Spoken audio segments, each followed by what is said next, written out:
Welcome to the 2014 edition of the 90 Degree Show, hosted by the Marching Podcast and Blog Talk Radio. Advice may be misleading, but examples are always clear. And here's your host, the Phantom Podcaster himself, Joe Beard.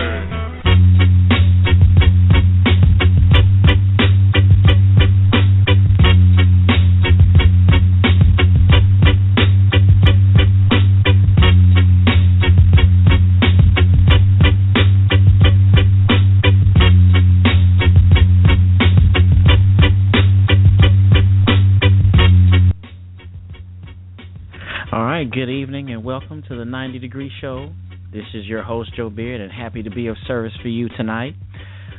Today we welcome November to the network, November 2nd, 2014, 5 o'clock on the West Coast and 8 o'clock on the East Coast. We appreciate all those listening live and listening in podcast form, whether through Blog Talk Radio, our website, Facebook, Twitter, or through iTunes. At the end of the broadcast, excuse me, I got to get myself together here now. At the end of the broadcast, if you decide you like the show, then we appreciate a donation to the network, if you feel so in your heart, of course. Just simply go to themarchingpodcast.com and click on the donate button to help improve the show and help build our scholarship fund. Like I said, we welcome November to the network, and it's getting toward the end of the football season, or pretty much the meat of the football season, where things get real interesting. Playoff brackets start to evolve now.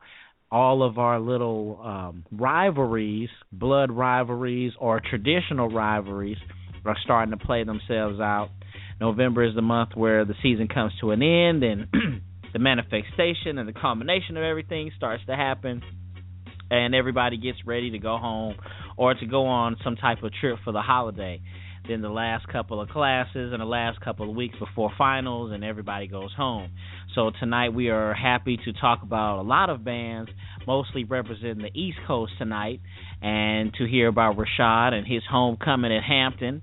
Now, there are many matchups every week, and we cannot touch them all, but you can help us by calling into the number that you see there on your screen and fill us in on your experience in a matchup that we did not see. You can call in to correct us on something or explain the feel of the crowd at the game that we are analyzing. Even if you disagree, we are all good with you calling in to do so. This is a show for the people, and just like science, we want to go through as much peer review as possible. All right, so as I drift the music down some more, we'll give you the format for the show tonight. We'll announce the People's Choice Award winner for the last week for our great Boombox Classic matchup. Please go to the website.com. Please go to the website, marchingpodcast.com, and vote on who won the matchup, and that is themarchingpodcast.com. And I will read the winner here after our first commercial break. I will bring in Rashad, and excuse me, we'll briefly talk about Jackson State, Alabama A&M. I know that was one of the games on our original schedule, and Rashad, ended up going to Hampton and seeing a lot more bands. So we'll talk briefly about that. Rashad will then come in, talk about homecoming at Hampton, touch base on that a little bit, talk about Hampton, Morgan. In the second segment, we'll talk about Virginia Union. We talk about Norfolk tonight, Elizabeth City in our final segment. And we'll have our word on the street, where we talk about, in our final segment, we'll have our word on the street, where we'll talk the 2015 lineup for the Honda Battle of the Bands. So let's go ahead and take our first commercial break. Rashad is he's at another award show or another Battle of the Bands, and he'll be joining us a little bit later. So we'll go ahead and roll out and pay these bills, as they say, and get the show moving along. You can email the show at marchingpodcast@gmail.com, tweet us at marchingpodcast, or follow our blog the number 4.marchingpodcast.com. If you are listening live, and I'm a tad bit behind here, open moderator chat and new window, the chat room will be open here for you here in a second, though. If you're listening and you have that Blog Talk Radio account, you can log into the chat room and leave your comments there. Last and definitely not least, check out the website, themarchingpodcast.com. Let's take the time to hear from our sponsors. Tonight's show is brought to you by Liquid Effects Photography, Block Band Music and Publishing, the Edge One Productions, bandhead.org, and HBCUbands.com. Let's take the time to hear from them now.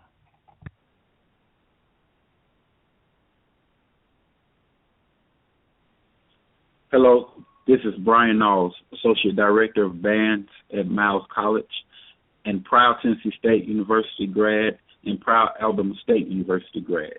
And you are listening to the 90 Degree Show here on the Marching Podcast Network. Having an anniversary party, birthday party, or better yet, you're about to marry that special someone? Liquid Effects Photography is the perfect choice to immortalize all your most special moments. With 10 years of dependable professional service that can deliver from the conventional to the best in cutting-edge technology and creativity. Come experience the uniqueness of Liquid Effects Photography. We serve the entire upper Midwest and will travel further upon request. Come check us out at liquideffects.com. That's LIQUIDEFFEX.com. Or call us at 773-454-5556. That's 773-454-5556. From photo shoots to graduation pictures, from probates to band footage, from pageants to yard shows, there's only one team you can count on, the Edge One Productions. Visit theedge1.com and trust me, you won't be disappointed.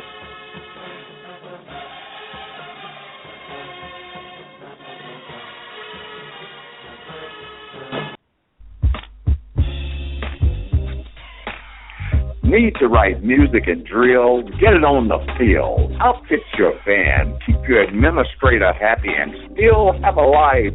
Encountering drama in the process, ain't nobody got time for that. Let Block Band Music assist you with musical arrangements and drills to fit your band, and also the equipment, gear, and accessories to keep the visuals, music, and marching on point. Contact blockbandmusic@gmail.com and see how this worldwide minority-owned business can uplift your band.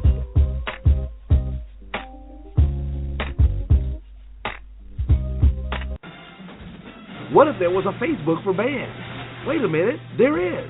Bandhead.org. Bandhead.org is a social network for HBCU show bands.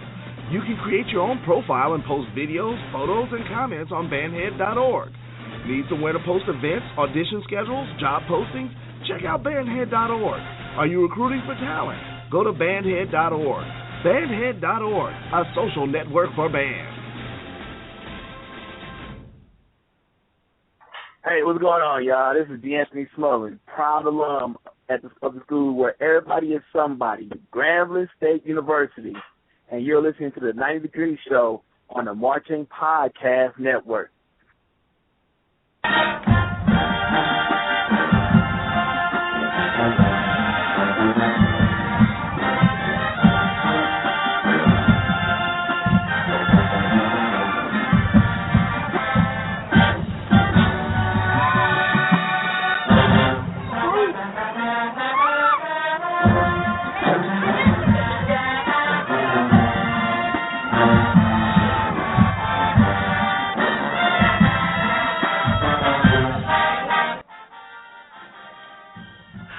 We're back.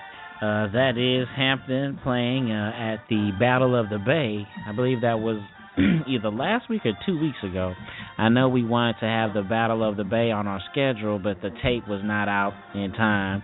But, of course, now the tape is out, and I've got a chance to check out the halftime show between two schools. And I was pleased. Definitely different from the SWAC or the recent momentum of bands we've been talking about. But definitely Hampton is very clean, and we're listening to him now. 718-664-6025, the 90 Degree Show, Week 10. Thank you very much for listening. We are back. Thanks again to Hampton again for bringing us back from the break. And we are ready here. We're going to dive here and talk into the show. Like I said, Rashad will be joining us a little bit later. Let's not go ahead and play around with any of the specifics, but let's go ahead and let's find out the winner from last week's People's Choice Awards, the Outstanding Boombox Classic. Had a lot of viewers, had a lot of hits, as they say, a lot of talk on the internet, heard a lot of stuff after the show. And, man, Joe, why you ain't talk about that, man? Man, you ain't know about that, man. You slipping, man. Why you ain't saying nothing, man? You know what I'm saying? Heard a whole bunch of stuff. But, yeah, just heard about a lot of different things, man. So don't really have the time to dive into it. But you are free to dive into it if you want to. 718-664-6025. You can call in. I remember my man and the guy from the drum major from the high school. He called in, people was talking about the funk online. I saw a lot of people talking about how classless Southern was. Of course, I heard a lot of people talking about how many L's that we took this weekend because, of course, Jackson State lost the football game. Just a lot of stuff. But the main thing is a lot of good, healthy talk between schools. Anytime you play Southern, they're going to talk. You know what I mean? So that's just how it is.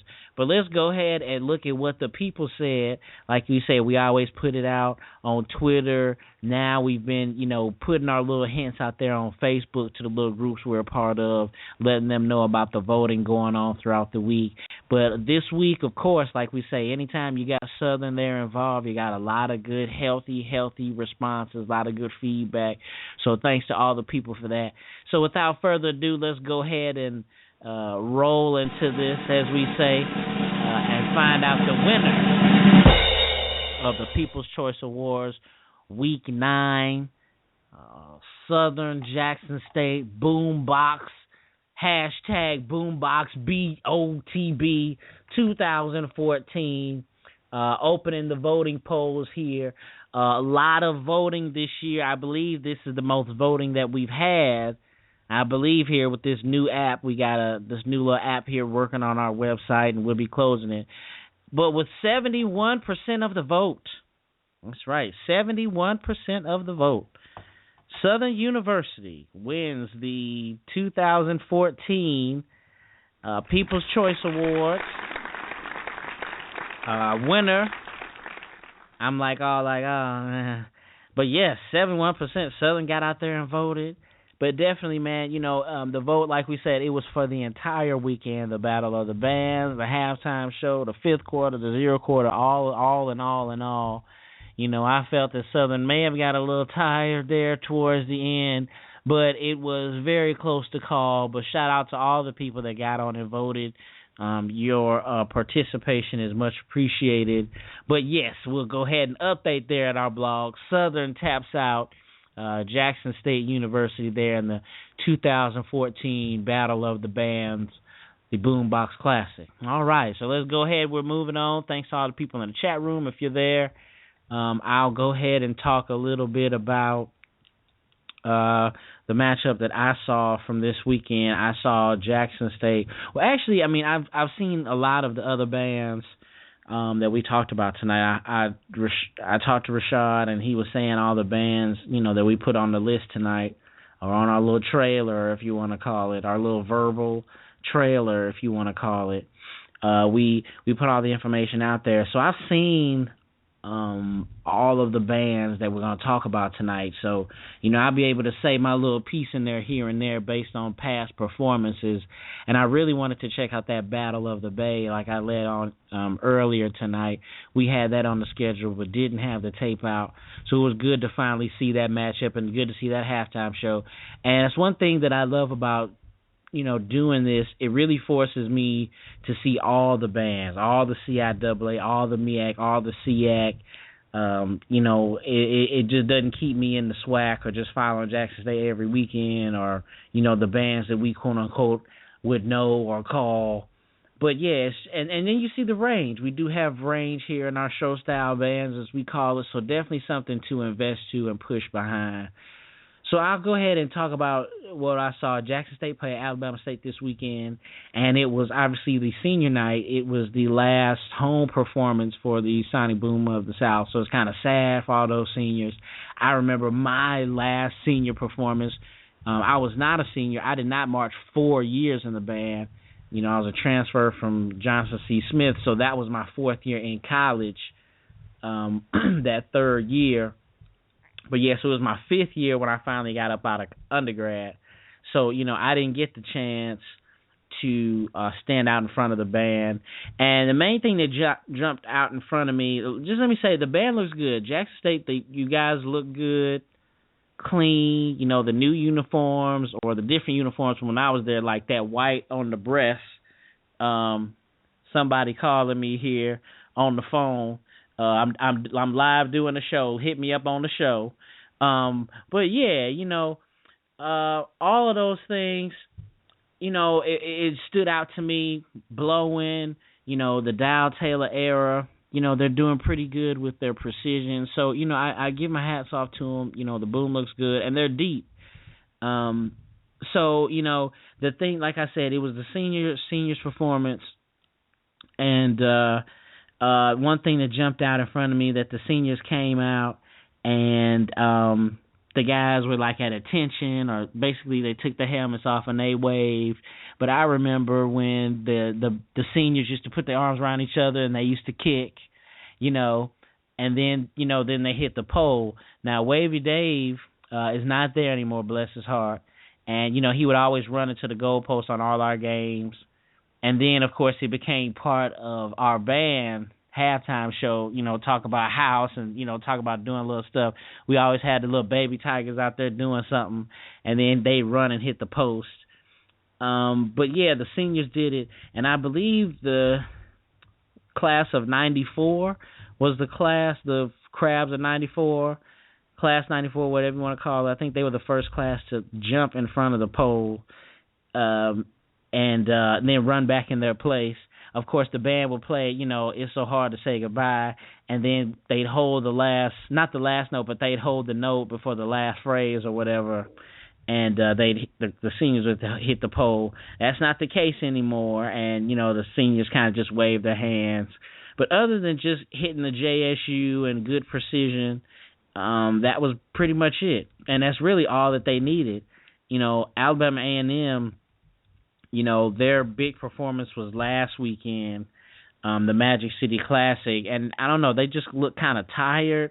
They I don't want to say they mailed it in, but I was really expecting, when I saw the schedule preseason, or especially when we did this show, that I was like, oh, that Alabama A&M Jackson State boy, they got to be ready. I think they sound good, but I don't know if they were tired, or it may be a lot to get up for your blood brother rival one weekend and then come back to Jackson State the following week, But I don't know. They did look fatigued. I could have seen more out of them, or just expecting more out of them. But, it was a lot to say. Their drill was not precise. And it was funny because you hear the announcer say, yes, precision, Jackson State. This is, no, brother, it was not precision. It was not what y'all were doing. A lot of crooked lines. It was just a feeling that they just brought on the field. It just wasn't one of their best performances, or just wasn't a good day for them.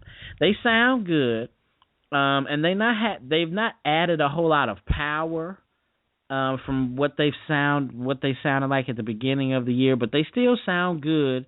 They still have good volume or whatever, but it's just not the power behind the volume in their sound. And I think that's a good. I think they had a very good dance routine, very good energy.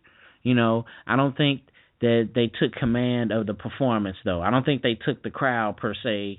Or, like I said, it was just some fatigue, something holding them back, or just something where, it was just something they couldn't really deal with. We talked about them last year, leaving some things out there on the table, but it's still there as far as Alabama A&M. They're on the come up, and they sound good, and, you want them to do well. They've been snatching people by the neck. I definitely need to check out the Magic City Classic from last weekend, just from seeing them this weekend. I'm like, oh, I got to check them out from last weekend and see what happened.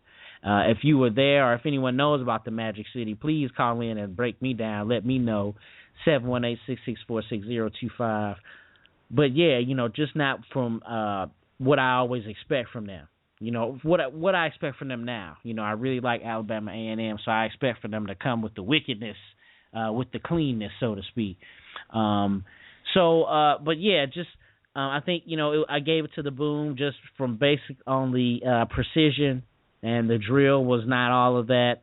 The boom, of course, tugged at our hearts a little bit with the seniors, but they still had a good, precise show in their drill going into the JSU, better than what Alabama A&M did. Just the execution for overall was better for Jackson State. I didn't see a fifth quarter. Again, probably Alabama A&M may have been tired or may have been, getting out of there. And I did see a little bit of the zero quarter, but not enough to say, oh, this band, won this band. Alabama A&M did play Partition, and, that's an okay version. I do like Jackson State's version of that better. Jackson State did not choose to play it back at them, though.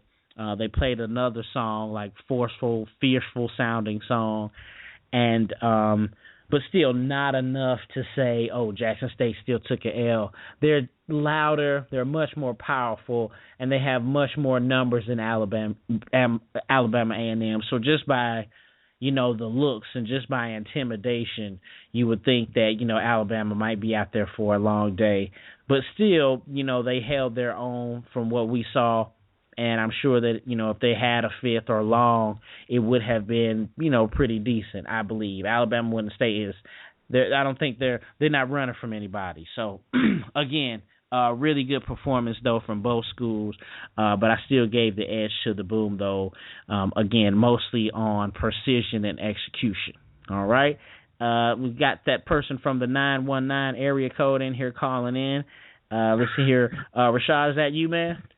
That is me, brother. What's happening, man? I'm doing all right, man. Just finished talking about Jackson State and Alabama A&M, and just saw the halftime show and a little bit of the zero quarter or whatnot. But, yeah, I gave the folks the format of the show, and, we updated the little trail or whatever, talking about it. But right before we get into that, why don't you tell us, man, how was homecoming for the great Hampton University? Oh, man, had a good time there, brother, man. They let an old man, get out there and embarrass himself a little bit. So that was cool, man. I was in the alumni band that we had. We had some pretty good numbers there. We had about 8 trombones or so. I think we were the biggest wind section, 3 tubas and, some other folk there. So it was good. The Hampton for 100 campaign worked out well. We ended up giving over $1,300 for the band, and that's just from just over 2 weeks of fundraising for the band program. Then the alumni band also provided some things. So between the two of us, we gave $2,500 to Hampton's band, but that's a small number as compared to what we're doing in the future. That's right, man. You talked about it, when we get this thing going, and, just like even at this show, it was only my folks listening, but now, even with you. And then shout out to all the people not only listening, but, hey, Rashad and I talk. We definitely want another voice out here that we can talk to. We definitely would like another female voice.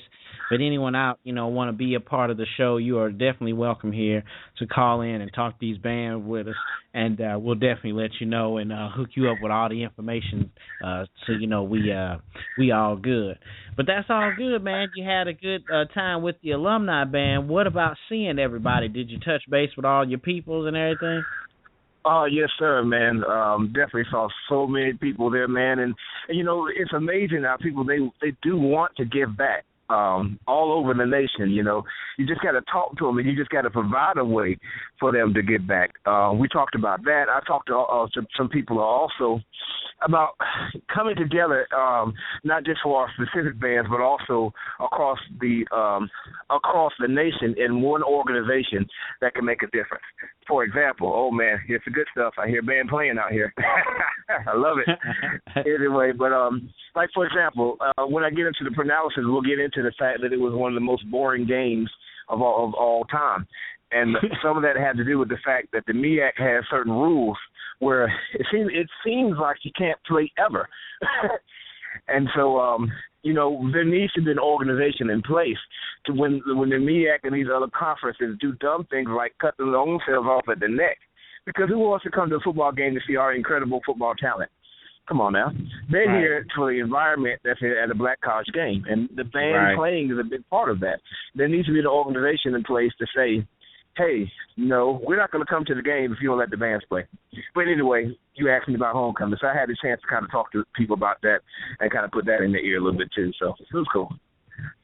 That's cool, man, and, that's what we do here on the network. We are, definitely creating projects here to enhance what we're doing and enhance our craft. So, any ideas, you let us know, and, we'll definitely have our platform here to be letting other show-style folks know and what we're doing.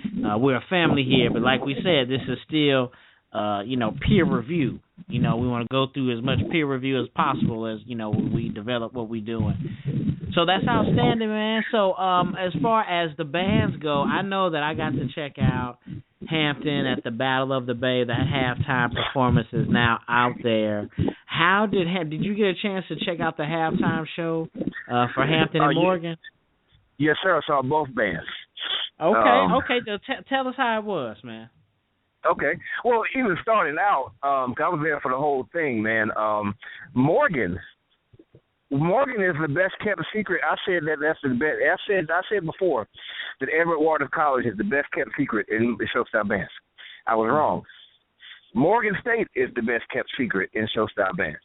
Okay. I say that not to discredit Everett Waters or to say that Morgan is better. I just say that to say that people have seen Everett Waters a little bit. They've heard of Everett Waters a little bit. But pretty much nowadays, nobody really looks any further north than Virginia for bands. That's just what's going on. If Dale State's doing anything, nobody knows about it. And the same thing has been with Morgan State. But, dude, the Morgan State that I saw yesterday is not the Morgan State that I played against several times when I was in school. They have a tremendous sound. I wonder if they've got new leadership because they don't sound the same at all. They've got a tremendously full trombone section, the Legion of Bones, who are always notorious.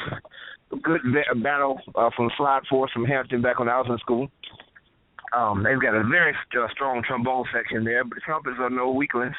Need to work on that tuba section a little bit. And the baritones are great on melodies, but I can't really hear them on the chords. But their halftime show was very exciting. They are not the best marching. Oh, man. Rashad's call dropped right in the middle of what he was talking about. Morgan. I saw Morgan myself at Morgan versus Norfolk. I'm sure that Rashad will call right back. But I saw Morgan, and shout out to Double Time Entertainment. I've watched a couple of their videos, and my man always has a nice little, beat. Very similar to us here. We try to transition with the instrumental music, but he always has a nice little beat on his videos.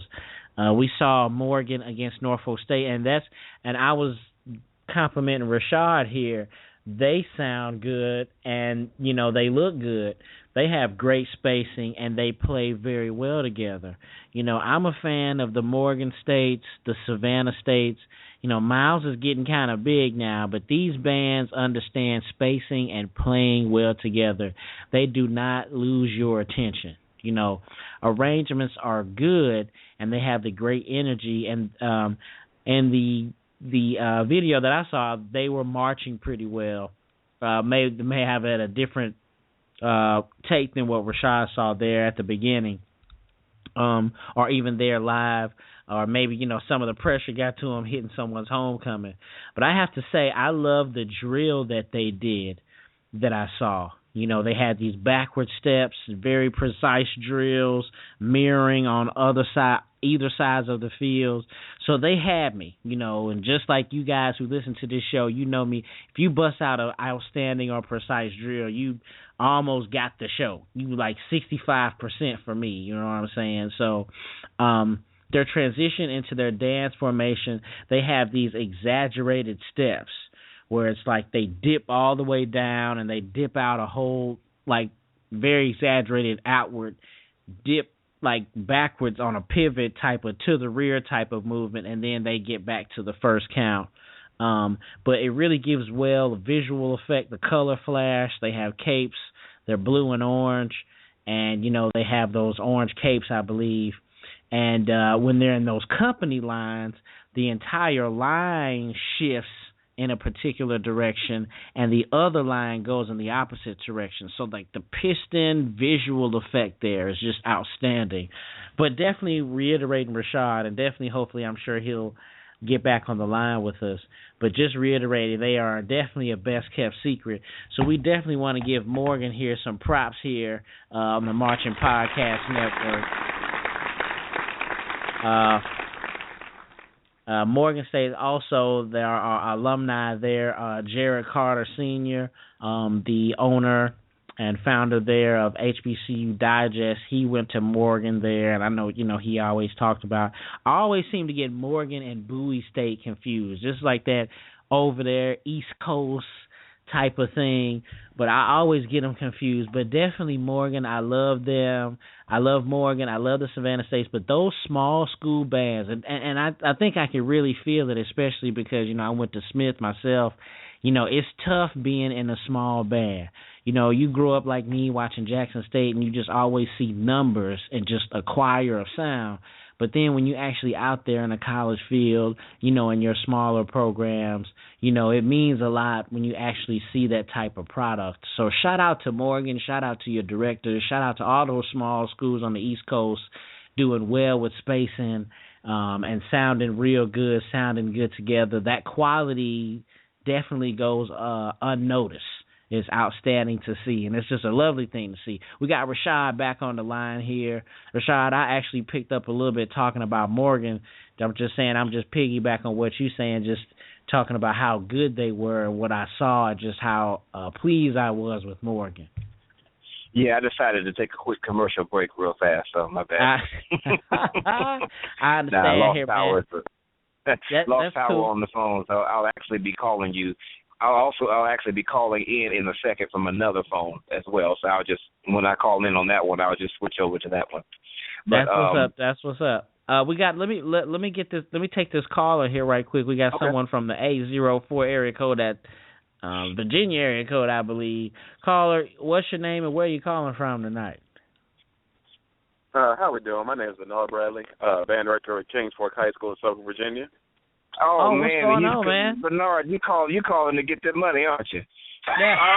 We not even doing all that. We're not even doing all that. I just wanted to make sure we got that particular part of the show. But I'm just calling by, just listening. Well, thanks, man. We really appreciate it. We love to hear the band directors call in, or we love to hear when the students call in. You say you're out there in Virginia, you say, right? Yes, Kings Fork High School, host of the Kings Fork High School, host of the 5th annual Kendall Classic Battle of the Bands, which hosted parts, looks like some of the topics tonight, Norfolk State, Virginia Union, and Elizabeth City State. Okay, yeah, because Rashad, I talked to him today, and he gave me that list, and I said, okay, that sounds pretty good. So I said he must have seen them somewhere, but that's outstanding. You get the guy to funnel this event a little bit more. As we grow on the network, we definitely want to make sure that we attend more of these events. So I have to ask you, man. Well, let me ask you right quick, if you don't mind me asking, what school did you go to? I'm also a Hampton University alum. Oh, okay. Well, hey, take it over, baby. Take it over. I know. Well, it's glad to have you on. Were you there at the homecoming festivities as well? I really didn't get a chance to partake much in the homecoming festivities this weekend due to us having the commitment of getting ready for our band competition. But I've heard a lot of different things either way on both sides of the coin. So here, just talking with a lot of various alumni and listening to a lot of Morgan friends of mine. Shout out to Phi Mu Alpha, Phi Eta chapter, Phi Beta chapters. Just get a lot of feedback from the game. But I didn't get a chance to actually hear or see anything myself. Okay, I'll say. Well, hey, man, you got a great voice there, a great direction there. So I want to ask you right quick, since we can touch base. What did you think about the college bands that you saw there at the Battle of the Bands? Because I know we're going to talk about them, and since we got you on here right fast, we can just touch base on what you saw. Because I've actually seen Virginia Union. I saw them, not in person, I saw the video. But what did you think about the college bands there this weekend? Well, I want to go ahead and start with this. The premature demise of the Spartan Legion was greatly exaggerated, even though they are a bit smaller than previous years and previous incarnations. They are still a strong unit. They make a pretty strong and very quality sound. Again, they do have a tendency to overblow at times, in my opinion, but again, the standard Legion sound is still there, just in a smaller form. I do feel like they could use a few more of the middle voices, that trombone, that mellophone, that baritone line to really thicken things up, because they still have a strong trumpet section. They have a very strong tuba section this year, but they can use more of those middle voices to help strengthen up that band. Okay. Now, what do you think about Virginia Union? Virginia Union, I will definitely say they're coming a long way from the first couple of seasons. While they're not quite as exciting to watch as some of the other groups, you can tell they play with a very balanced, very clean sound.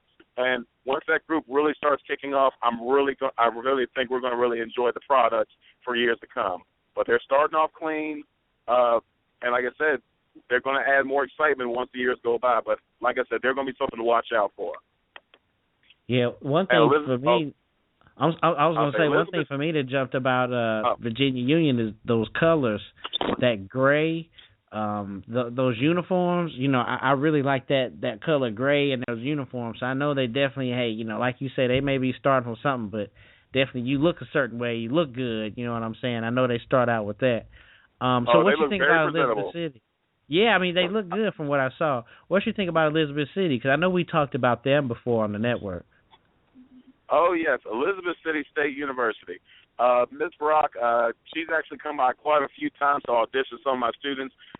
Great person to work with. I definitely enjoy working with her. And they also had a nice, clean sound. You can tell they're playing stronger than they were earlier this season. They're pushing out a few more watts. And like I said, their instrumentation, particularly on the lower end, is really starting to pick up. If they can get a few more of those upper voices to really start chiming in more, they're going to be something very serious. She's got the band playing clean. She's got them playing strong. Like I said, get more on that upper end, and they'll really start getting a few more points there. But they're definitely a band on that come up. Well, that's what's up, man. I know we've been watching Elizabeth City the last couple of years, and, you know, we've enjoying what we're seeing. So I have to ask you this right before we let you go. We really appreciate you being on the show tonight. Or, you know, we can actually keep you on, or, you know, if however you would like, because I know we're going to get into the pre-analysis of the event. And since you were there, you know, you can chime in as well.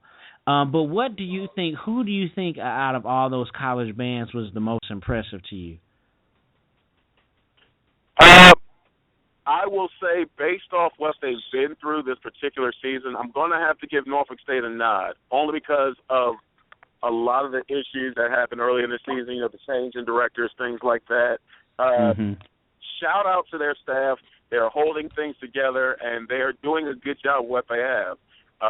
And like I said, with some of the recruitment tactics that they use, particularly with the various cameras, which I hope you'll see the show very soon, I'm impressed with what they're doing to keep things together and hopefully continue to see a bigger and stronger future for the Spartan Legion in years to come. Okay, so right quick, you said that they're doing something with cameras in their recruiting? I'll say this. I've never seen a drone. They actually had a drone hover above the group. I mean, some of us have come used to seeing, cameras on instrument players, things like that. They had a couple of those. But when I saw them put a drone in the air at the competition and kind of have that aerial view, I was like, I haven't seen this one yet. So. Oh, that's dope. That's super dope. So that I was guess different. That's outstanding. I'm glad you said that. And you heard it here first, America and the world. So thanks here. Like I said, you're welcome to stay on the show if you want to chime in with something. We actually have another caller here, Rashad, in the 919 area code. Caller, you're on the show. What's your name and where you calling from tonight? That's me, bro. Oh, that's me. You want me to let you go from the other one? Yeah. Okay, all right. But yeah, the reason that Bernard called in today is because I sponsored his beautiful first place 5-foot tall trophy, but I was supposed to give him the money when I saw him. And so he's tracked me down.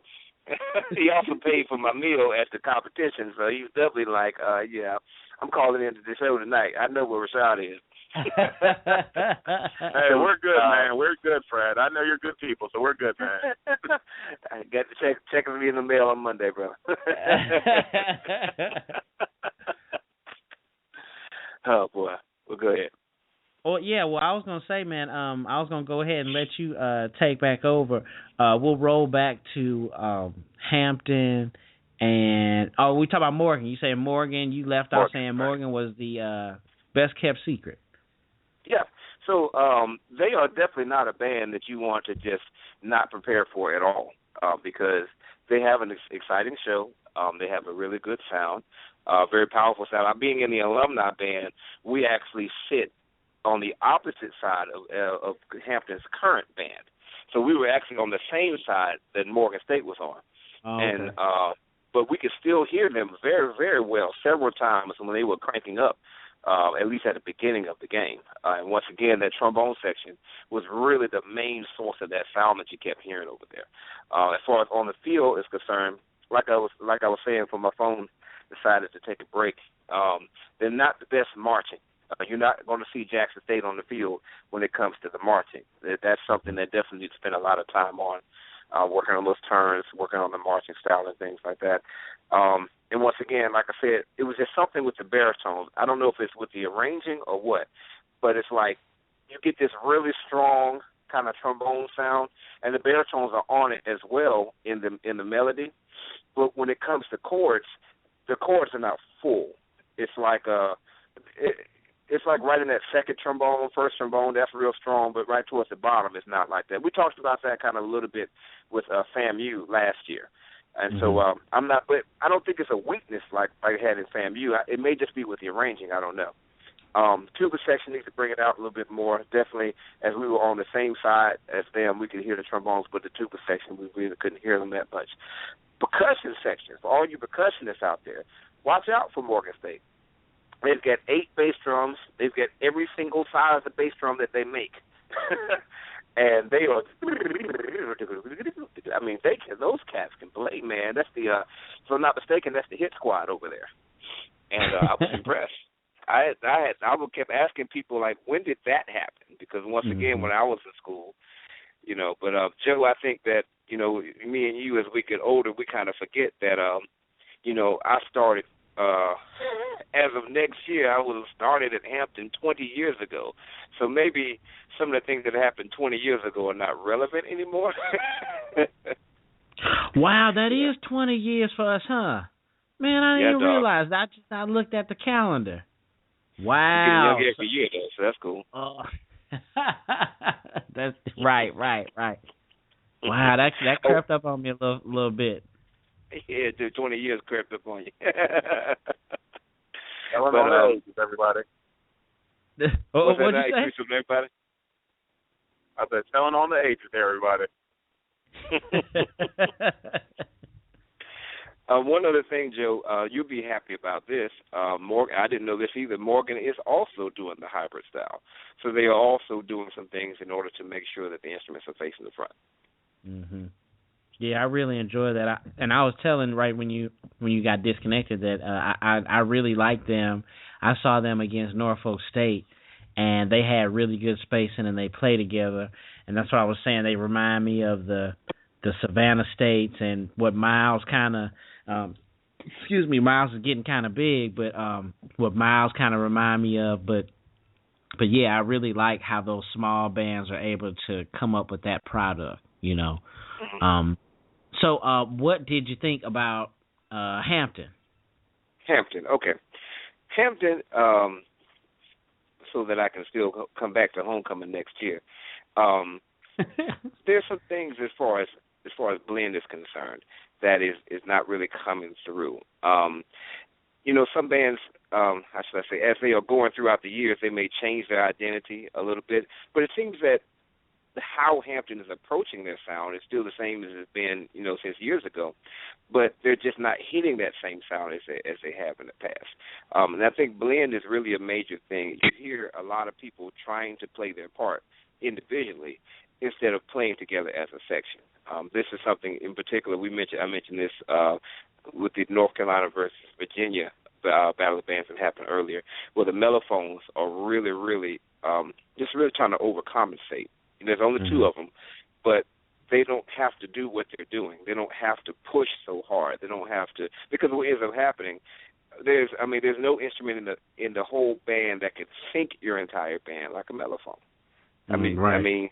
Just the nature of the instrument allows for wild out of tuneness. And if you don't control it, it'll do that to you. And there are times where things are kind of out of tune in the mellophones, but they're kind of sticking out. But it's not an issue that's not across the board in the band. Tuba section sounds very full, but just as far as blend is concerned, they just need to. I'm not sure what's happening there, but they just need to continue to work on creating a sound of unity.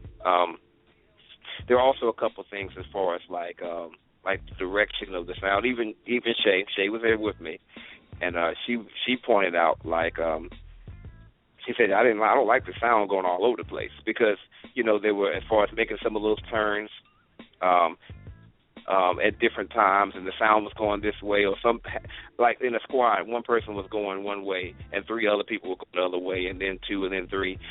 And maybe it didn't necessarily work with what they were playing at the time. Pretty decent dance routine overall. The show that they did was actually dedicated to Barney Smart, who passed away in 2004, who was my band director. And so they did a lot of music that I actually, was very familiar with, because it was everything that he actually had arranged. So they did a decent job with it, but just like I said, just the overall blend was not as good. So I hate to even say this, because I never thought in my days when I was in school this would be possible, but I would have to give the win to Morgan. Yeah, I was wondering. You kind of set it up kind of that way, and it was kind of how you were driving with your words. And I was wondering. It sounded like Morgan, though. Kind of really surprised them. So yeah, that's what it kind of sounds like. I know I can't really say because I wasn't there, but Morgan definitely jumped out at me. More than I say Hampton. I do love Hampton's hybrid style. And I like their intro that they did in the Battle of the Bay, where they did they do the thing where they started out marching and then they stopped and pointed their horns up in the introduction? Did Hampton do that? In their show and turn around real slow? Yeah. They did that. I like that. The HU fans, that whole deal. Yeah. Yeah. That's been on for years and years. Yeah, man, I enjoy that. But like I said, Morgan kind of surprised me. Brother, let me get your first name again. I got your last name. What's your first name again? Bernard. Bernard, okay. I'm going to put Bernard and Rashad here. Got my little transition music going in the background. It's about to cut us off, go to commercial. I'm going to put Bernard and Rashad here on break. And bring them back after we can touch base on Hampton if you guys want to a little bit more, but we'll definitely get into the Battle of the Bands then before we close out. And then our word on the street, y'all, talking about the 2015 Honda Battle of the Bands. Also, too, probably we'll get into it more next week, but Drumline 2 came out. I was expecting it to be in the theaters, but it was on VH1. So I guess I missed the the flash on that. So we may look on that, and all you people that haven't seen it, let them know so we can talk about it next week. But I'm gonna put them here on pause. You're at the 90 Degree Show, Week 10, Hampton's Homecoming. We'll be back. Thanks for listening.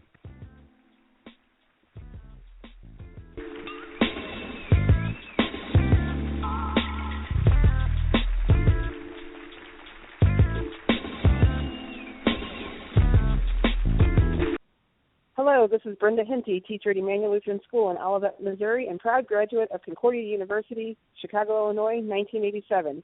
You are listening to the 90 Degree Show here on the Marching Podcast Network. From photo shoots to graduation pictures, from probates to band footage, from pageants to yard shows, there's only one team you can count on, the Edge1 Productions. Visit theedge1.com and trust me, you won't be disappointed.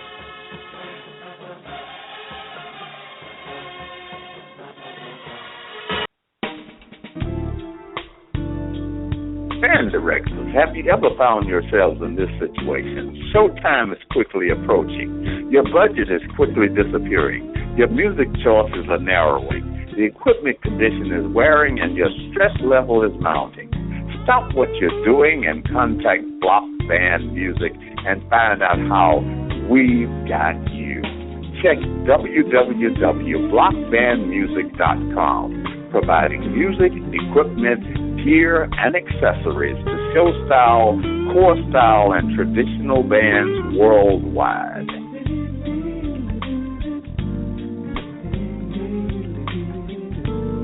Hello, this is Christine Nayo-Katzman, CEO and publisher of Halftime Magazine, and you are listening to the 90 Degree Show here on the Marching Podcast Network.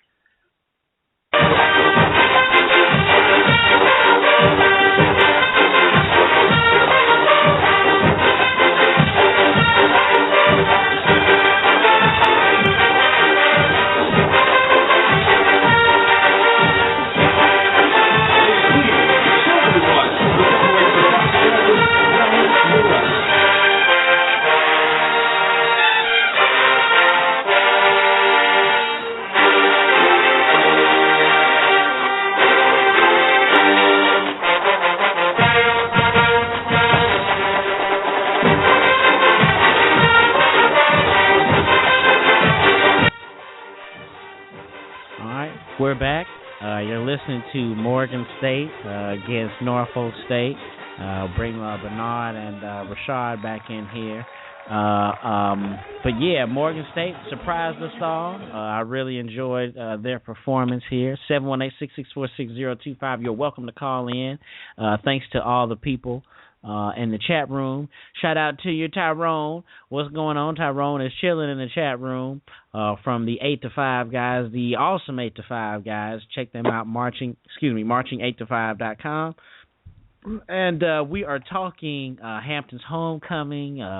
Rashad kind of gave Hampton the edge. But no, have you seen Morgan this year? I have seen clips of Morgan, but I have yet to see them in person. And unfortunately, with this competition, I was actually looking forward to seeing them.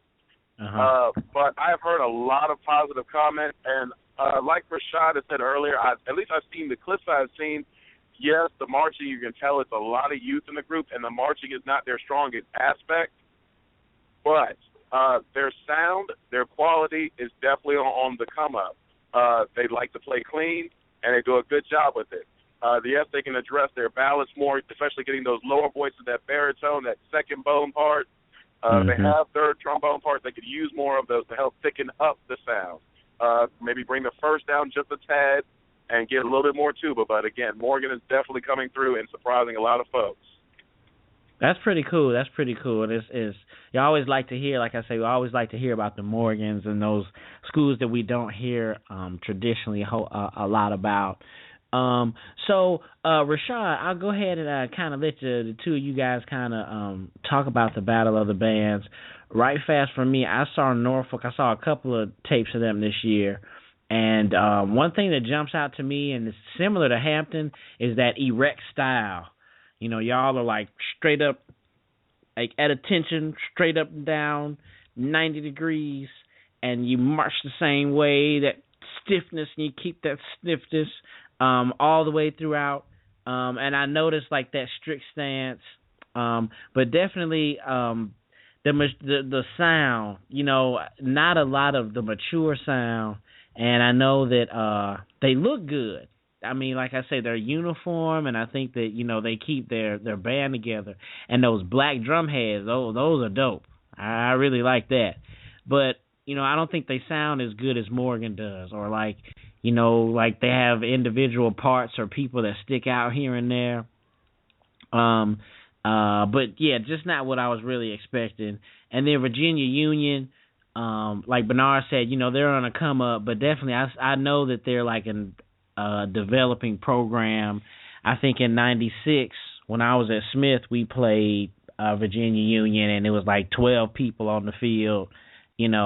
I do like that gray uniform. I do like their colors. I like how they look too. But yeah, definitely, it's something they're still developing. And then of course Elizabeth City, we've given them a lot of props. The husband-wife combo up there, really excited about how they look. But just like Morgan, Livingstone, Savannah's, all those bands that I like to put up here on the network, they're doing their thing.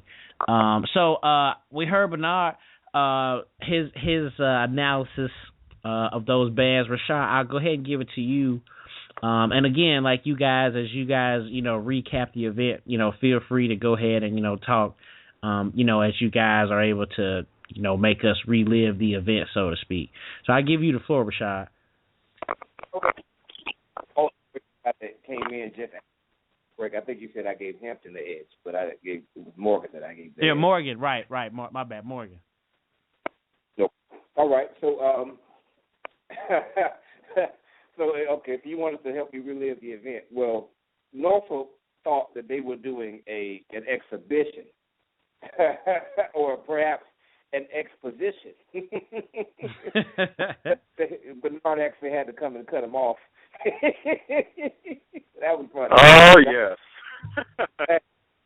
Wrap it up, because they were literally on the field on the court about 20 minutes, I think. Wow. It ended up being an indoor event because of the weather. So everybody was inside, and let's see here. First of all, they came in marching very, very, very well. Like you said, that very disciplined style. Everybody marches exactly the same. You gotta love it. Norfolk State is still one of the best marching bands that you're gonna see. They march extremely precise. I would love to see them in Southern or Jackson, for just from a marching perspective. They're so, let's see here, very good sound. I will say though that the event being inside was to the detriment of Norfolk State, because they have a big. I don't think it's that their percussion section doesn't play with control, but they have a relatively big percussion section that does hurt them inside. On the outside, I don't think that's a problem, but on the inside, what ends up happening is that the sound of the drums reverberates throughout a stadium, whereas brass instruments only go straight ahead. So when you're outside, the sound of the drums goes everywhere, and so it's not overwhelming. But when you're inside, sound is contained, and so it can become overwhelming. It was never too loud, but it definitely took away from the full impact of the brass section that you would have expected. But they did a very good job, very clean sound. Let's see. Oh, and they also, of course, they didn't really do a lot of maneuvers because they were kind of contained in one spot. But they would hit these to the boxes that you call in court-style bands, where you would, take a step out and pop your horn to the air and pop it to the press box, and they would do that type of stuff, and the crowd was really, really what they were doing there. Let me see here. After they did their drill, and I think they did a dance girl number as well, and perhaps a flag girl number, and basically they did a whole show, and then they had $1 Million Funk Squad come out, and they did a performance. I know people would say, that's a style thing, or that's an opinion thing, or something like that. I have never really been the greatest fan of MDFS because I like the fact that they're very technical, but I think they can be sometimes lacking in the showmanship part of it. Like they dance and things. What's MBFS? What is that? $1 Million Funk Squad. Oh, okay. My bad. I didn't know. Okay. $1 million is one of the top drum lines for years and years in show style bands, but they play extremely well. But we always go back to we still are show style bands, which means that no matter how well we play, we still have to put a show on. One of the things that was missing they do this cadence called 2 hits and pass. 2 hits and pass. And that's kind of groovy a little bit. And what happens is the snare players look like, I don't know, they roll the blunt and pass it down the line. Wow, but, really? What to do, though, is they did a stick toss. Like they would take a stick and move it all the way down the line, and the person on the end would toss a stick back, and they would do that several times. Oh, That's nice. really what. Because I hadn't seen that in a while. You know, that's something that drumlines used to do a lot. I haven't seen it in a while. They didn't do that. And so the show was just kind of, okay, that was cool. Versus, I guarantee, you know, if Cold Steel had come there, Cold Steel would not, that's A&T, would not right. come close to the level of playing that $1 Million Phone Squad would have done. But the show would have been entertaining, you know. And this is the all walking show-style bands. We need to be musical, but we have to be entertaining while we're being musical, or we're not show-style bands. Okay.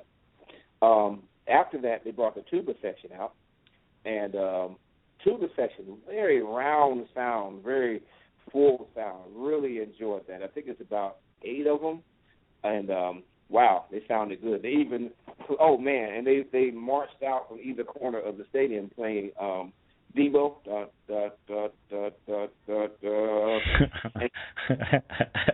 That's pretty tight. And one dude was like hitting these really deep type notes, and that was really the crowd was loving that. So tuba players, wow. About the high note, shorty. It's about those low notes. That's what. If you're a tuba player, it's not about how high you can play. It's about how low you can play. That's really what impresses people.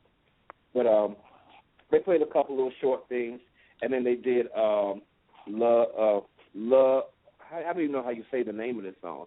Loveeee. You know what I'm talking about? No. Future and Rihanna. Oh yeah, it's contemporary. No, I definitely don't know that. Love, Loveeee, love. You know that song? Oh, that was beautiful, my friend. That was absolutely beautiful. I do want to make one mention as he's going on throughout these sections. As it was a Kings Fork event, at the current time, he did mention I had to actually cut the band off. During a good portion of the near end of the performance, this was when I was actually in my office printing out the composite sheets for the performing competing groups.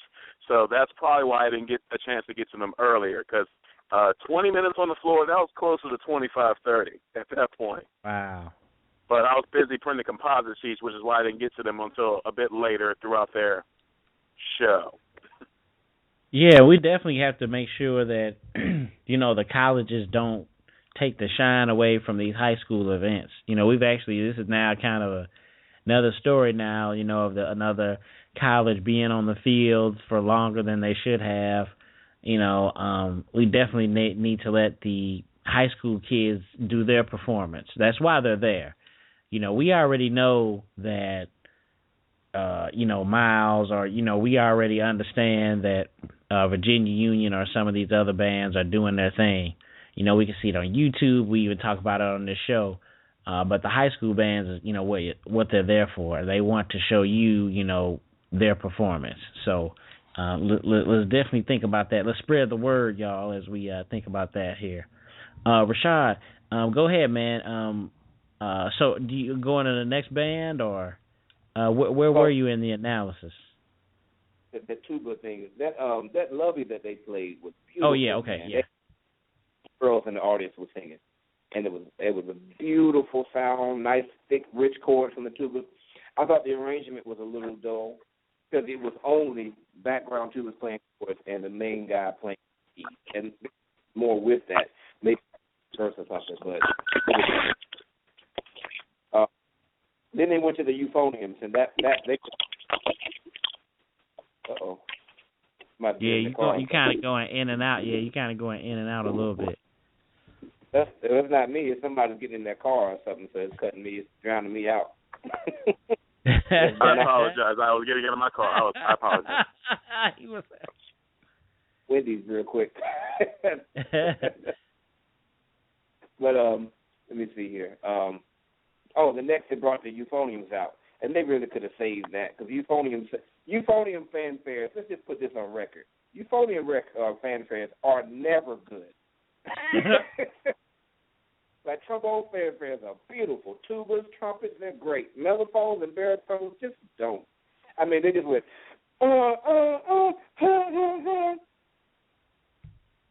That was it.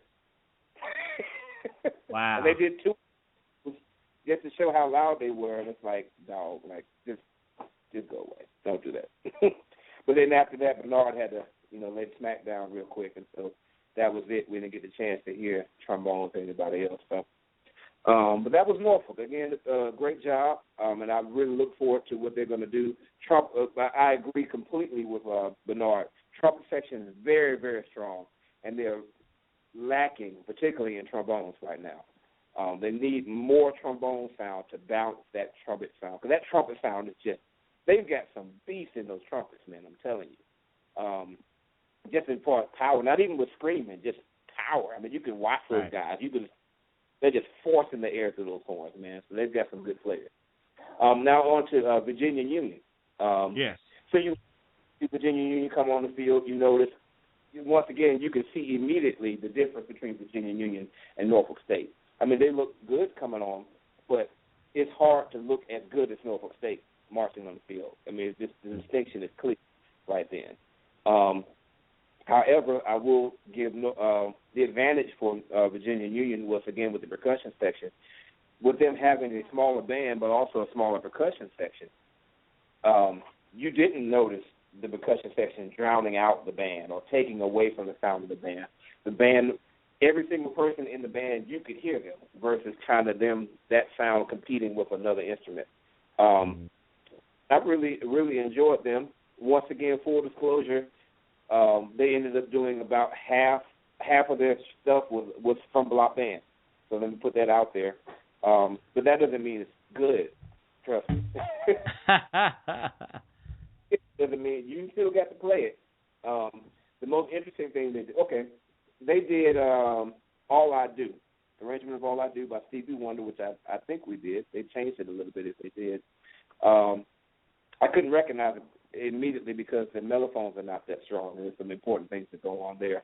But what they would do is they would take breaks in the middle, and they had their featured twirler, which was a guy, throw the baton way up in the air and catch it and do all kinds of things. They had that happen twice. So he did a really great job.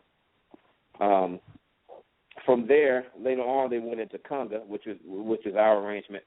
And in the past, I had kind of been like, okay, why did you choose this? Like, you've got a really small band, you've got a really young band. Of all the songs in the world, why would you play conga? Particularly since, Joe, our arrangement of conga is in E minor. Oh, ouch. Original E minor. So there is nothing easy about this song at all. Why would you play it? And at that tempo. Joe, they did it, man. Oh, wow. It wasn't perfect. It was not perfect. But it was a very, very, very good attempt at playing that song. Mm-hmm. Particularly got into the later parts. And that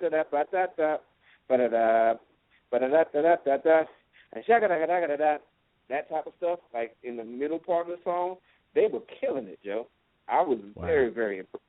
I had to shake the band director's hand for doing a great job with that, and also shout out to former block band arranger Stanley Holloway, who's on the fifth quarter. I think he's the pick player, I think is his name on there. So shout out to him for doing that great arrangement. Then they also did a dance routine, which again was by us, which they did a great job with. The energy was there. I had commented earlier that when they did that same dance routine at Virginia and North Carolina, that the dance routine was too long. I didn't feel that way I felt that the energy for the dance routine was very good throughout. So once again, I'll give props to Virginia Union. Not quite as good a sound as Norfolk yet, but you can see the youth there, but you can see the potential there that's coming on board. So I'm excited to see what Miss Cousins, Facia Cousins, is going to do with that band.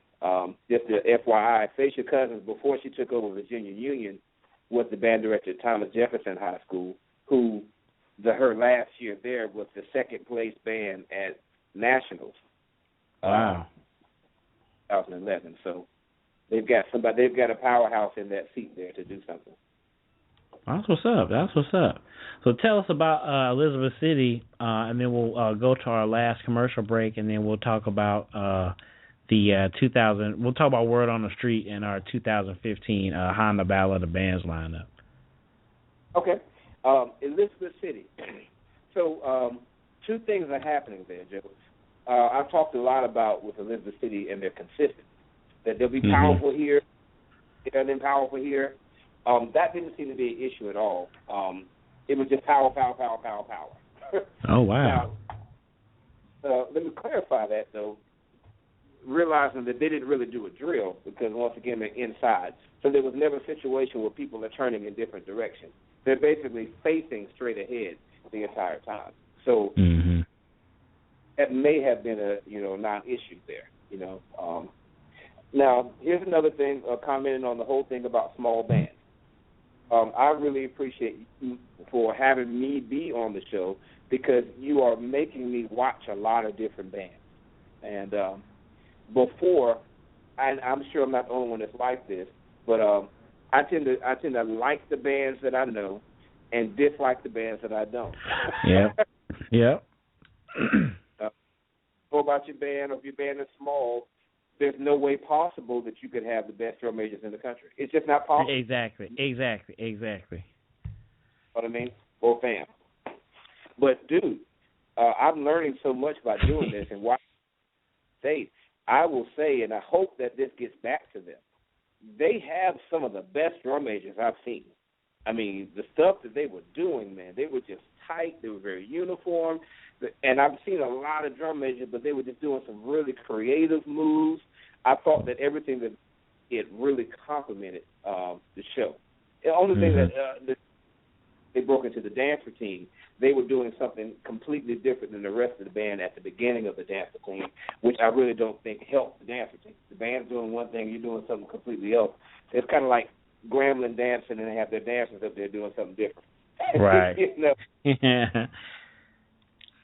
Other than that, the drum majors are awesome. Pretty good energy.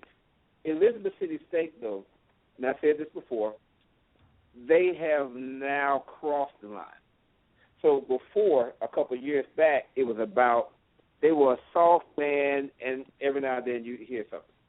Then now a little bit more power. Oh, wow, that's powerful, but it's not consistent. But now they're over the line. Now they're powerful, but they need to work on blend. Okay. Because that's something. That's something I know that we talked about, and playing together. When it blends together, like the Morgans or whatnot, that output is so nice. You know what I'm saying? It makes you immediately a fan, so to speak. Exactly. When it's one thing you can't only be concerned with your individuals putting out volume. You also have to be concerned with them putting out a clean articulation, because doesn't articulate properly. What happens is every note that you play, this note will be sharp, this note will be flat, this note will be sharp, this note will be in tune. And that's happening in between two trumpet players that are playing together. So even if you're in tune, your notes are like going all over the place. Versus if you articulate tune already, then it only is going to enhance that sound. And that's kind of what's happening here, the articulation there. There's also a lot of problems with balance.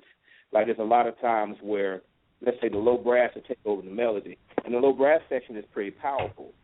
But the nature of the trumpet is that it doesn't really matter how powerful your trumpet section is, how powerful your trombone section is. Let me try that again. Yes, it does. I'm sorry. It doesn't matter how powerful your trombone section is. If the trumpets are playing chords on top of it at full volume, unless you're Jackson State, right, you're going to hear the trumpets.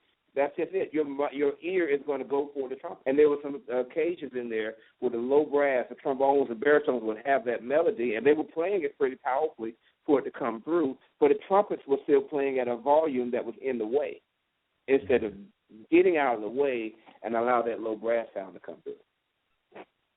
So well, that's outstanding. So I have to ask you, just like we asked Bernard, who was the most impressive college band that you saw there at the Battle of the Bands? I would say Norfolk, but not by a blowout. I really thought, in particular, Virginia Union did a good job, but no, I would give it to Norfolk. Okay. Any other analysis there from the Battle of the Bands there? I think we got a call. Oh, I think this is Bernard calling back in. He got disconnected for a second there. Bernard, is this you again, man? It is me, and I just had to get myself a little Chipotle, good old burrito. I heard that. My order to get on the show. Yeah, man, it's pretty late over there for you guys. I know y'all got to be moving on, everybody getting prepared for tomorrow. So you say Norfolk, and I can't remember, but now what did you say for the overall? I will definitely agree with Norfolk State, but again, it was definitely not by a long shot. In particular, like I said, Union was very clean, and Elizabeth City had a lot of energy.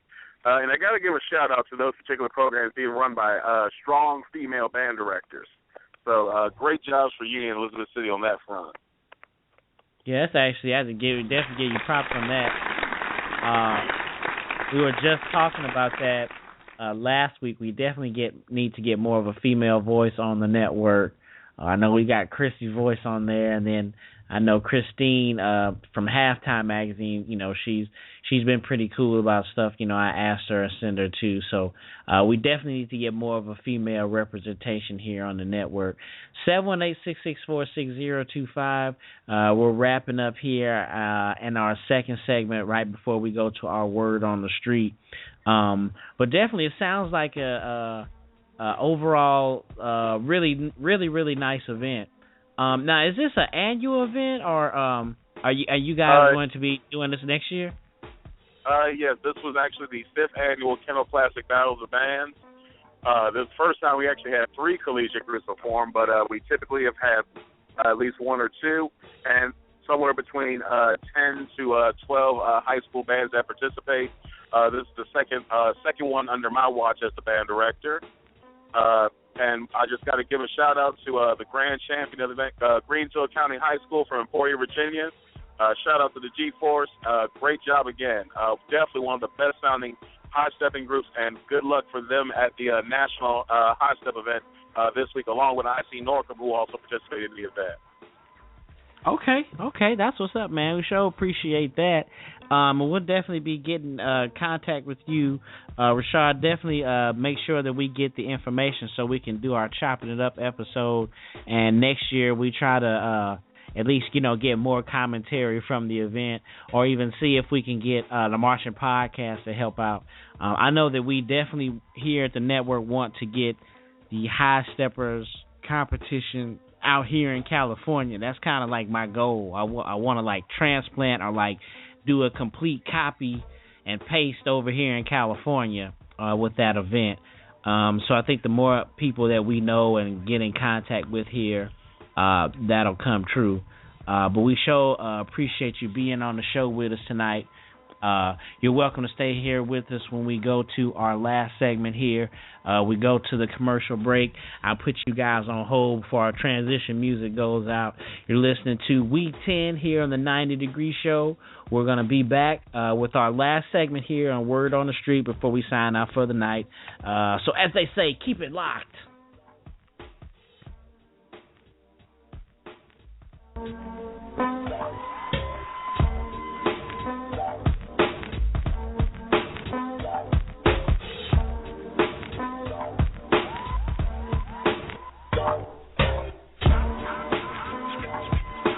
Hey, this is John Pickens, CEO and founder of Simply Dope Creative, and you're listening to the 90 Degree Show here on the Marching Podcast Network. What if there was a Facebook for bands? Wait a minute, there is. Bandhead.org. Bandhead.org is a social network for HBCU show bands. You can create your own profile and post videos, photos, and comments on Bandhead.org. Need somewhere to post events, audition schedules, job postings? Check out Bandhead.org. Are you recruiting for talent? Go to Bandhead.org. Bandhead.org, a social network for bands.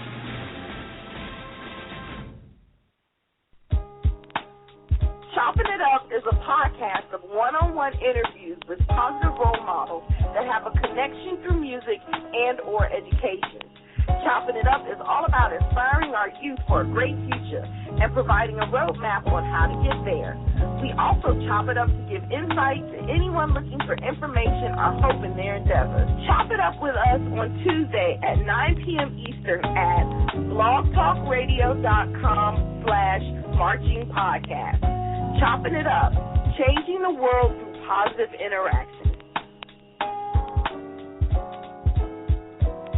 This is Tyrone McCullum, graduate of South Carolina State University Marching 101 Band of 2006, representing the Marching8to5.com, and I am listening to the 90 Degree Show on the Marching Podcast.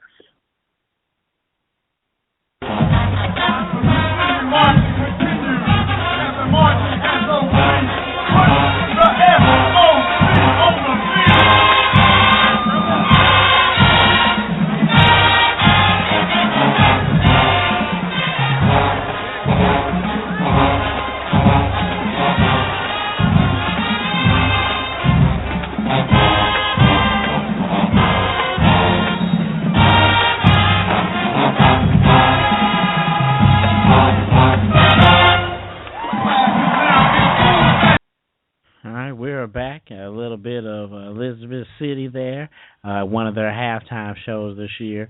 718-664-6025. You're listening to the 90 Degree Show. This is week 10, and we're in our final segment here, our word on the street, and had to give Tyrone here bringing us back to the break while he's there in the chat room. But again, 718-664-6025. You're welcome to call in our final segment before we close out for the night. Wanted to ask you guys both here, since we got another mind with us. We have the lineup revealed to us for the 2015 Honda Battle of the Bands, our beloved Super Bowl there in the Georgia Dome over there in Atlanta.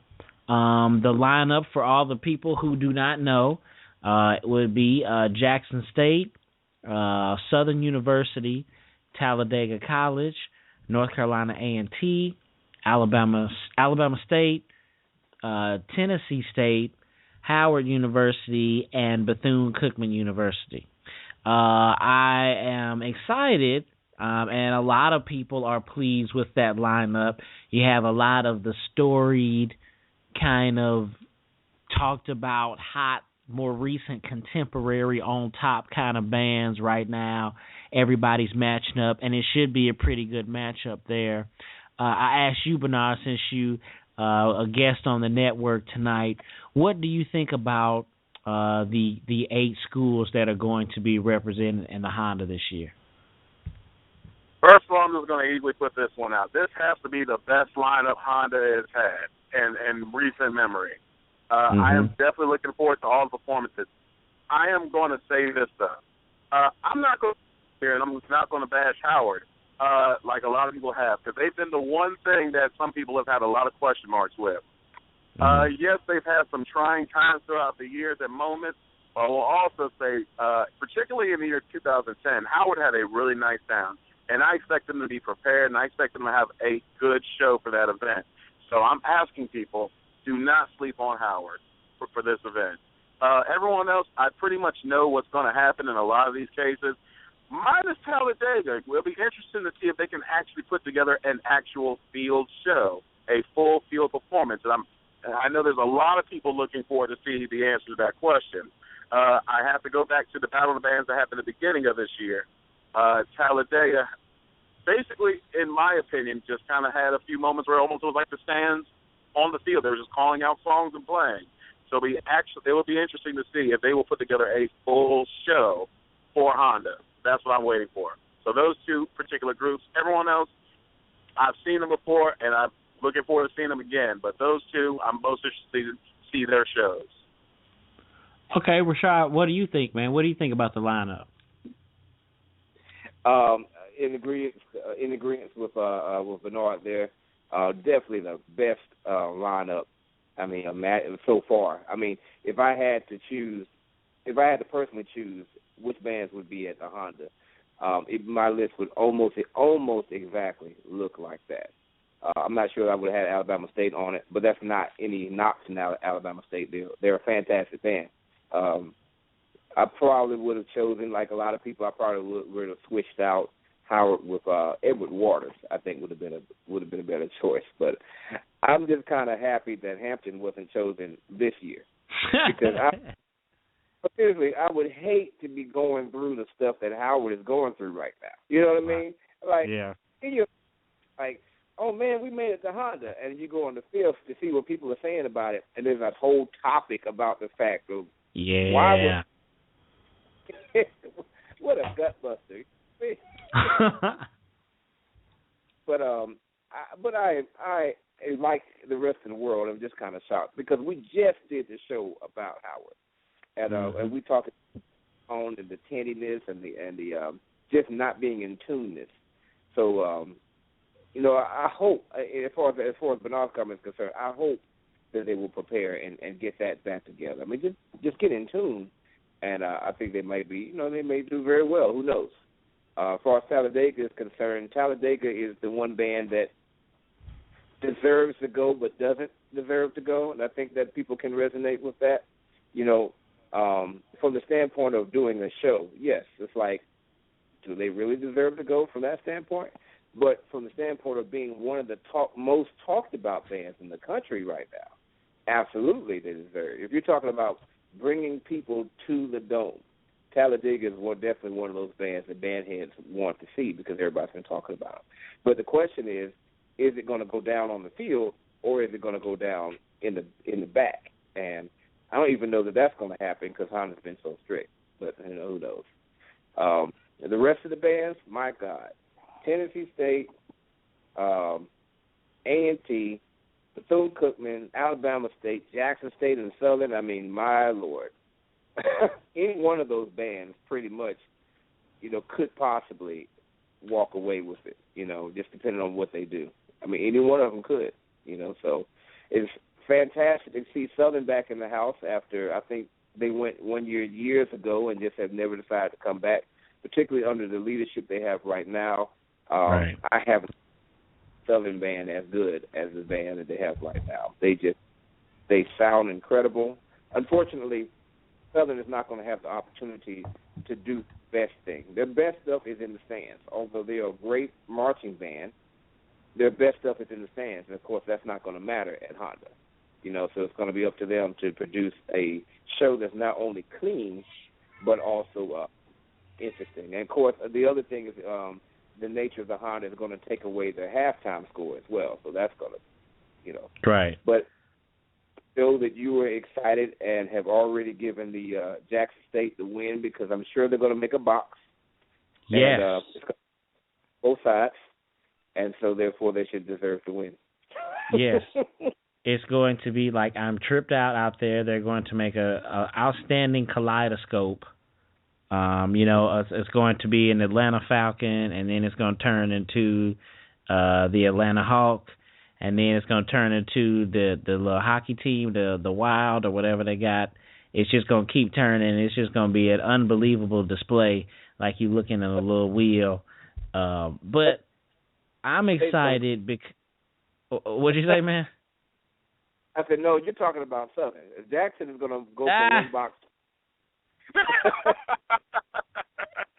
Right. That is true. Like, that's one thing, I'm going to be excited to see those drills. I'm excited just because it's kind of like the top four, very similar to, again, I'm relating it again to sports. We've got the college football this year, and they've got to figure out the four teams. Jackson State, Southern, A&T, and Bethune-Cookman. That's been like those are the bands, they have the size, they have the prestige, they have the tradition, and then they're still really good this year. It's like something that we kind of want to see. This is definitely going to be a good premiere, like you guys say, of a good judge of like the best bands. So I'm really excited to see those 4.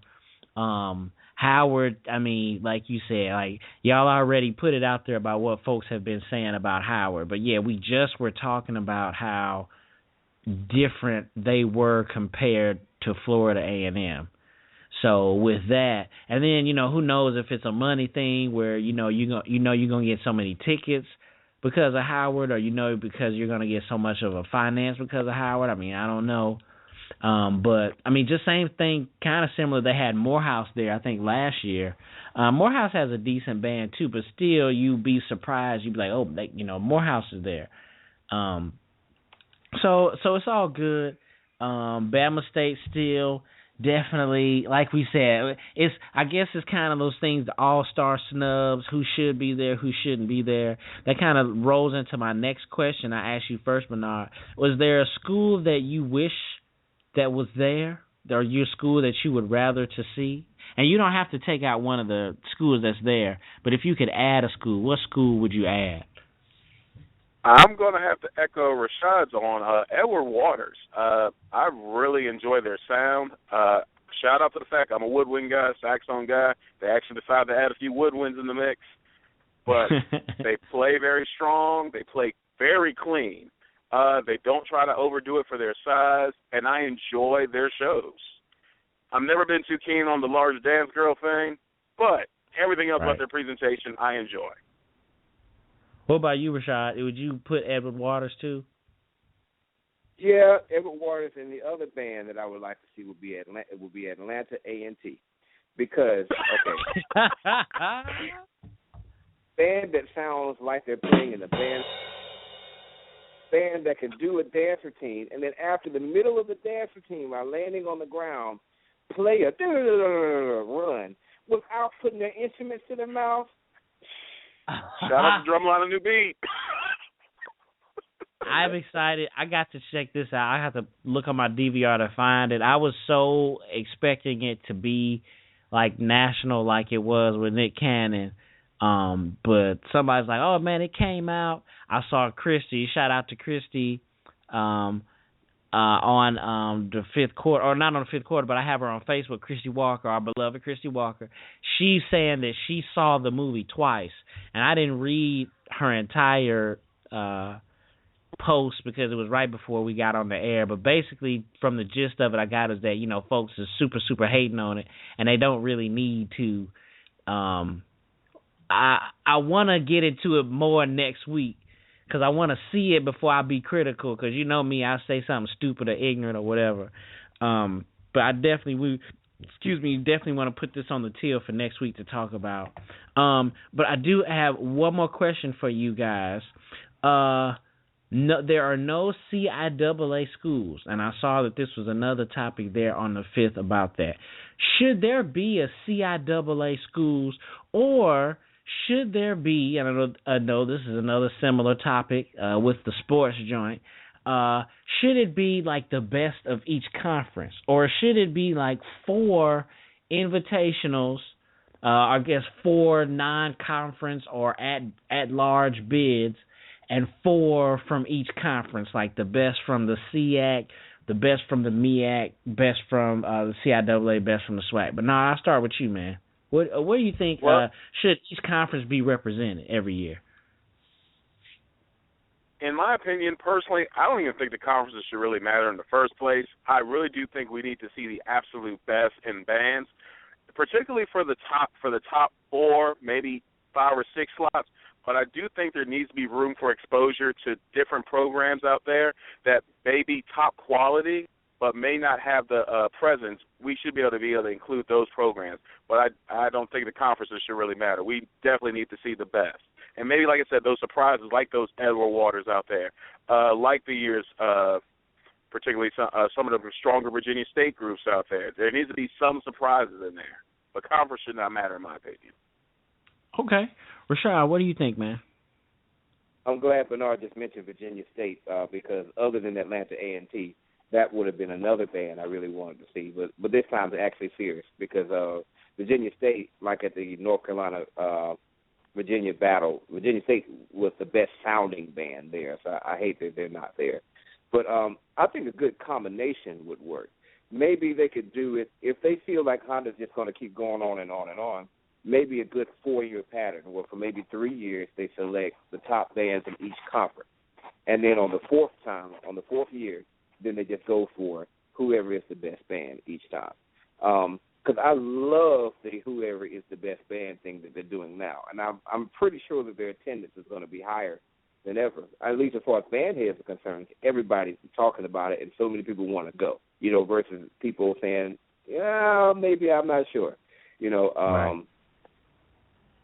I like the fact that you get the chance, where you have seen bands from lots of different conferences, because then you get the opportunity to see bands for example, like a Miles College. That's another example of a band that, should have had an opportunity to go. Well, everybody doesn't know about Miles College. So if you're talking about the best bands may not necessarily be the most popular bands, see them or see some other bands that Elizabeth City State, that's another one that maybe not this year, but maybe next year might be at a place where they would have the opportunity to go. But if they don't have the following, at least from the national level, they would never have a chance. But if it's not down to, okay, we got to have 2 from the CIAA, or at least 1 from the CIAA, they would probably have a good chance of going.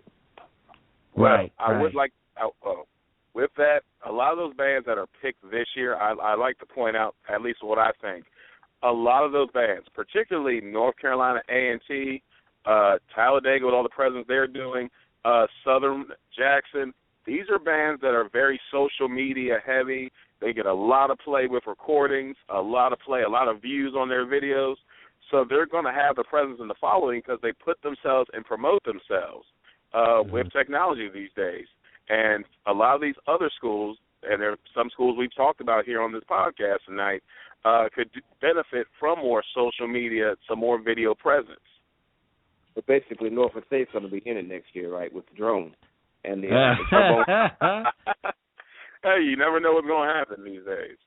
Yeah, I mean, that's a really good point. I definitely, and I kind of rolled. You guys have kind of answered that question. I was going to say snubs or, someone, you guys would like to see. I'd like to definitely probably see Miles myself be there just because, they've made like a steady progression to me. These last couple of years we've been doing the show, it seems like, they kept consistent or got better. And definitely Elizabeth City or Livingstone. I haven't seen Livingstone this year, but seeing those bands or even seeing the Morgans, you know what I'm saying? Seeing that and the Jackson States, making sure they have the full spectrum. I guess the hardest thing, if I could squeeze in between both of what you guys said, I guess it's hard to judge that every year. We could come up with a metric to say, okay, every conference or everyone should be represented based on something. But then I guess unless we did the show or unless we came up with the list, that would be the Marching Podcast. Hint, hint to anybody out there. We would have to come up with the best overall 4 at-large bids, you know what I'm saying? We would have to pick to say, okay, yeah, Morgan was good enough or someone was good enough. It would have to be some type of process or some type of board taking it away from the fans, so to speak. But I think it could happen, though. Really happy that it's even there or, it's even in existence for us to talk about. But we come to the end of our show, Bernard. We appreciate you being on the show. Is there anything else that you want to let our listeners know about before we close out? Just continue to support Kings Fork High School Bands. You can follow us on Instagram, KingsFork_bands. You can find us on Facebook, like our page, again, Kings Fork High School Bands. Other than that, thank you all for the opportunity to be on the show this evening, and hope you all come out and support. That's really, really cool, man. Just like you said, you got those social media conscious things. I was even trying to get, even brothers in my fraternity chapter get more social media conscious. But that's awesome that you have all those things. And for all those people listening tonight, you have the information about Kingsforth High School. Thanks again, too, and much appreciative for you calling on the show tonight. Have some really good insights, really good analysis, and you're free to call in anytime, man. Really appreciate it. Oh, yeah, everyone make sure you check out Bethune versus Norfolk Thursday night. I'll be out there. All right, sounds good. We definitely put that on the schedule. That's definitely, and hey, it'll be Thursday, so we'll definitely make sure we have some type of video by next Sunday. So again, thanks again, man. All right, take it easy. All right, Rashad, I'll go ahead and give you the floor. Anything coming up or anything on the way out before we close the show for tonight? Man, pushing his social media, so he's trying to have King Forks and Honda next year. I know, right? But let's see, and also one other thing, shout out to the drum line of the Lisbon City State. I didn't mention them, but for choosing the right drum heads that actually work really well inside. That work for them in the stadium. So I want to make sure I get that out. All right, as far as block band is concerned, of course we are just going crazy. We've got Christmas music right now. So if your band program Christmas music, call us now. If your band director listening, call now, because the time for you to learn this music is coming nigh. You will have a very short time to learn it. So contact us at 919-698-250 to get your Christmas music, or email us at blockbandmusic@gmail.com. In the meantime, we've just continued to try to give back as much as we can. I told you that we sponsored 100 for Hampton, which gave just right about $13 to Hampton band program yesterday.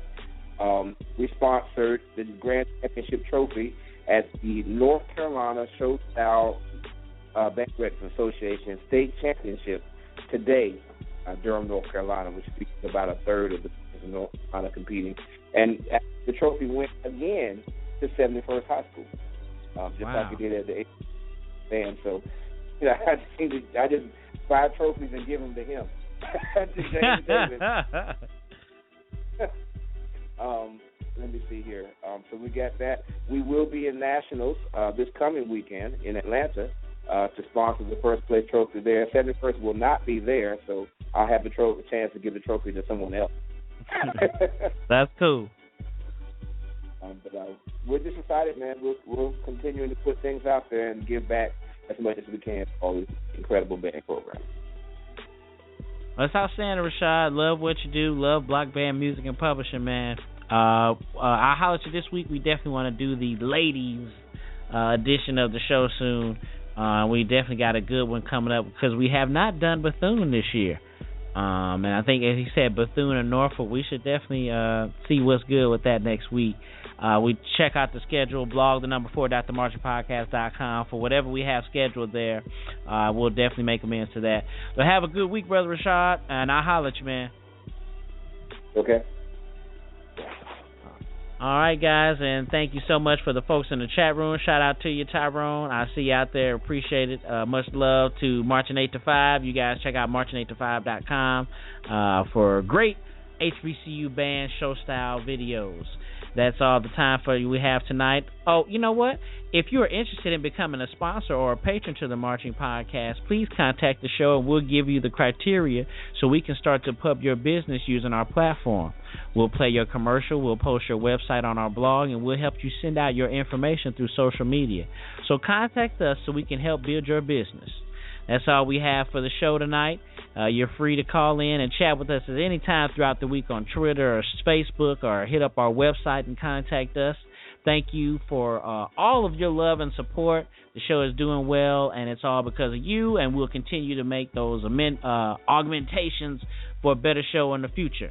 That's all we have, all the time we have for the show tonight. Check out the website and donate what's in your heart to themarchingpodcast.com. Like us on Facebook. Follow us on Twitter. Thanks to you for listening. Oh, you know, and we got the YouTube page. Check us out on YouTube. Subscribe to us on YouTube. Thanks to us for listening. And remember, the lectures you deliver may be very fine and true, but I'd rather get my lessons by observing what you do. See you next time. Have a good week.